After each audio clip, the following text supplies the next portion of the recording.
अहिल्यानगर में मराठा आरक्षण आंदोलन के नेता मनोज जरांगे पाटिल ने बीजेपी के दिवंगत विधायक शिवाजी कर्डिले के परिवार से मुलाकात की और उन्हें श्रद्धांजलि दी।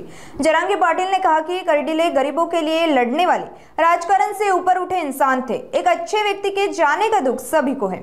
मुख्यमंत्री देवेंद्र फडणवीस और उप मुख्यमंत्री अजित पवार पर निशाना साधते हुए जरांगे बोले कि सरकार आखिर करना क्या चाहती है, यह जनता को सोचना होगा। अगर किसान का अपमान होगा तो अब किसान खुद जवाब देंगे।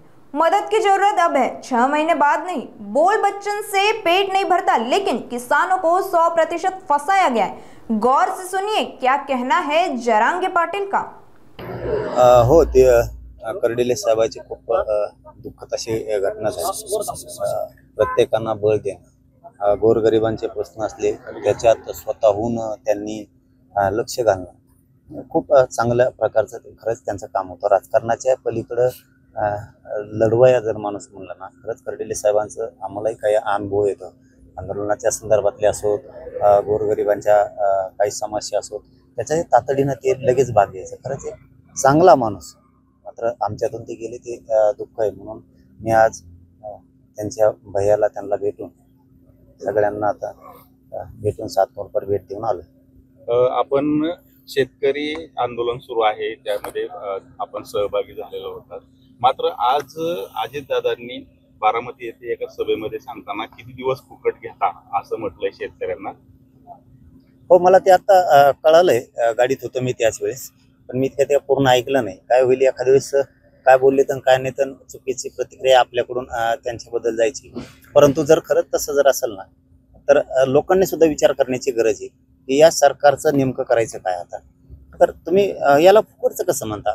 तुम्हाला फुकटचं दिलं त्याचं काय?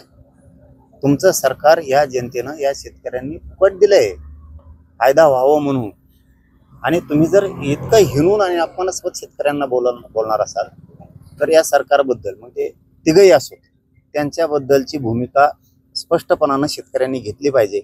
आता मात्र आपल्याला जरी फुकट म्हणतात, किती दिवस खाता म्हणतात, तुमची कर्जमाफी का करायची, तुम्हाला हप्ते फेडायला काय झालं, अशा जर अर्वाच्य शब्द म्हणून त्याला जर असे उच्चार करणार असले ना, आता शेतकऱ्यांनी त्यांचे पुरे लोक पाडले पाहिजे, सरकारचे लोक ठेवले नाही पाहिजे। हे काय होतं, आपल्याला इथे मग दया माया शेतकऱ्याला आपण जातो विसरू, आणि मग पुन्हा हे आपल्या काळजात बांधणार। मग हे किती दिवस चालून देणार आहे बाबा? शेतकरी बांधवांची एक धास्ती निर्माण झाली पाहिजे। शेतकऱ्याला जो सरकारमधला माणूस बोलन, सरकार बोलन, ते सरकारचे लोक पाडून टाकायचे, म्हणजे शेतकऱ्यांचं एक वलय तयार होईल, एक प्रतिष्ठा तयार होईल। हे बघा मायबाप शेतकऱ्यांना, आपली प्रतिष्ठा तयार करणं ही आपली जबाबदारी। सरकार आपल्याला हिणवणार आहे, आपल्याला अपमान करणार आहे, आपल्या वेदना जाणून घेणार नाही, त्यावेळेस ना त्याला पायाखाली तुडवायचं असतं। म्हणजे दुसऱ्या वेळेस अशी भीती जाती यांच्यानं कोणाला लागायचं।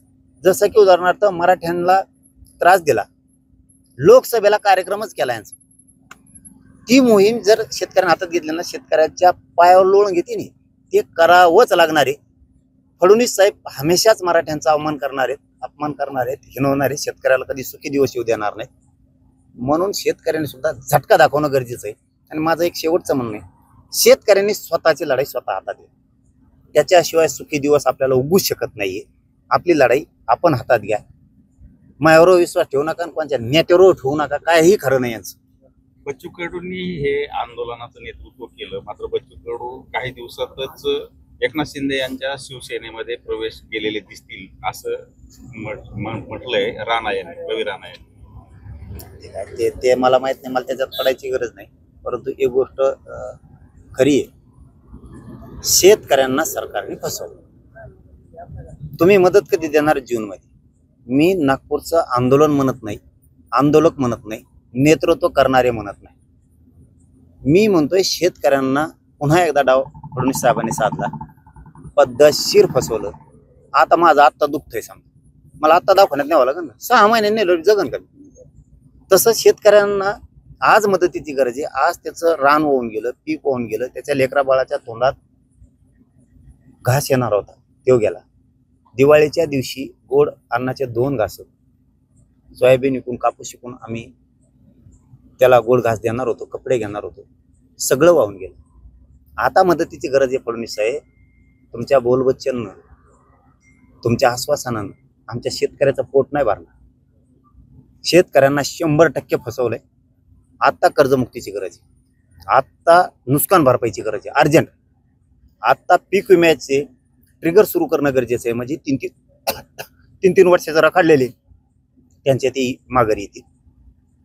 तुम्ही ते सगळं सोडून दिलं. 6 महिन्यांनी करू आणि 1 वर्षाने करू. 1 वर्षाने काय करायचं आणि त्या कारणात काय. आणि यांचं काय खरं आहे, मी तर म्हणतो ती समिती भमिती ना ती पहिले रद्द करा. समित्या माहीत त्या कोणी नाही बघितले. 2 वर्षात इतक्या समित्या आल्या कुंकड गेल्या नुसत्या वाचित्याच. त्या खुर्च्या मोड्या त्यांच्या बसलेल्या पण त्यांनी का वाचिलं नाही. हे सगळं खोटं आहे. कुठेतरी तुम्ही म्हणताय सरकारने फसवलं, मात्र दुसरीकडे बच्चू कडू आता विजयी सभा घेत आहेत, आम्ही जिंकलो अशा पद्धतीची वक्तव्य करतायत. त्याकडे कसं बघता? मी ना बोललो बच्चू भाऊंबद्दल, ना शेट्टे साहेबाबद्दल, ना तुपकर साहेबाबद्दल, ना त्यांच्यात कोण कोण आहेत आणखी त्यांच्याबद्दल, काय नवले साहेब यांच्याबद्दल मी बोललोच. मी काय सांगतोय, शेतकऱ्यांना फडणवीस साहेबांनी योग्य वेळेस हिनवलाय. हीच आधार द्यायची आम्हाला गरज होती, दिला नाही. करेक्ट कार्यक्रम केला शेतकऱ्याचा फडणवीस साहेबांनी. ते लढले, कोणी ना कोणीतरी पुढे येऊन लढतंय, नाव तरी आपल्या आपल्यात कोर्ट होता. त्याच्यापेक्षा शेतकऱ्यांनी शेतकऱ्याची लढाई हातात घ्या, ही सगळ्यात मोठा मंत्र. 30 जूनचं अल्टिमेटम तुम्हाला मान्य आहे का? आणि समजा इतकंही असेल तर तुम्ही काही वेगळा लढा उभारण्याची आता काय पंचायत होईल दादा तुम्हाला सांगतो मी. आता उभा करायला जावा तर फडणवीस साहेबाकडे एक टीम आहे, ते सोशल मीडियावर गुळगुळ करणारी. ते म्हणणार यांना त्यांचं मान्य नाही म्हणजे ते अर्धे फोडणार. आमच्या इकडं म्हणजे पसरून देणार. त्याला नेरेटिव्ह सेट करायला, गैरसमज पसरायला देवेंद्र फडणवीस साहेब इतका हुशार माणूसच नाही. हा, तुमच्या सुद्धा इचकून देऊ शकतो ते असा माणूस. हो ना, मग अर्धी इचकून दिली ती, पण मी लय निभार लागलो प्रामाणिक म्हणून आमचं जुळलं. हे रिअल आहे. मी बोलतो ते पोटातून खरं बोलतो, प्रामाणिकपणाने बोलतो. पुन्हा काय करायला जावं तर ते पुन्हा म्हणणार आम्ही देत होतो कर्जमुक्ती, यांना जमतच नाही. आम्ही भरपाई देत होतो, यांना जमतच नाही. मुद्दाम राजकारण करायचं, पुढे आणून टाकणार राजकारणापासून. त्यांना वेगळं सांगणार यांचं नेतृत्व मान्य नाही असं बातम्या पसरणार. म्हणजे कुणाचं बच्चे भाऊचं त्यांना दुसरं आंदोलन व्हायचे काय करायचं. असा सुद्धा डाव होऊ शकतो. पण जर शेतकरी म्हणले पठ्ठे उतारणार, मग ना सळके पळत करतो यांना, कसं काय ठेप्याला येत नाही. ते होऊ शकतं असं ही मला शंका आहे. ते करू शकतात, पण शेतकऱ्यांना प्युअर फसवलं आणि ते आम्हाला आता मान्य नाही. पाटील, दुसरी गोष्ट, फलटण डॉक्टर आत्महत्या केसचा आता आरोप प्रत्यारोप होत आहे. बीड जिल्ह्यामधलीच ती डॉक्टर होती, मुले डॉक्टर. आता या प्रकरणाकडे कसं बघता तुम्ही? त्या लेकराला न्याय द्यायचा सोडून ना हे राजकारणी लोकांच्या आळ्या वळवळ करत्या. लय कंड यांना हे तिसरीकडेच नेणार. यांचे जुने हेवे दावे त्या लेकराच्या आडून काढणार. आता याला टार्गेट करणार, त्याला टार्गेट करणार. तिने काय म्हणलंय, कोण अधिकारी आहेत, काय आहेत, त्यांना फाशी होणार का, त्यांना सगळं त्यांचं काय म्हणून आपण चार्जशीट व्यवस्थित होणार का, त्याच्यात यासाठी मागितले नियुक्त करणार का, ह्या गोष्टीकडे लक्ष नाही देणार. आमक्याला डांबून ठेवलं, तामक्याला डांबून हाणलं, त्यांनी त्याचे पैसेच बुडिले. त्याला काय उचलून नेलं तर अरे लिकेचं काय झालं बघ ना आधी. आमच्या परळीवाल्याला नाद लागला लगेच एकाला. ते ताईचं दिलं सोडून, त्या लिकीचं तिसरीकडे सुरू केलं राजकारणाकडे. म्हणजे विषय भरकटायचा. त्या लिकीचा न्याय अंधारात राहू नये, राजकारण्यांनी खबरदारी घ्या.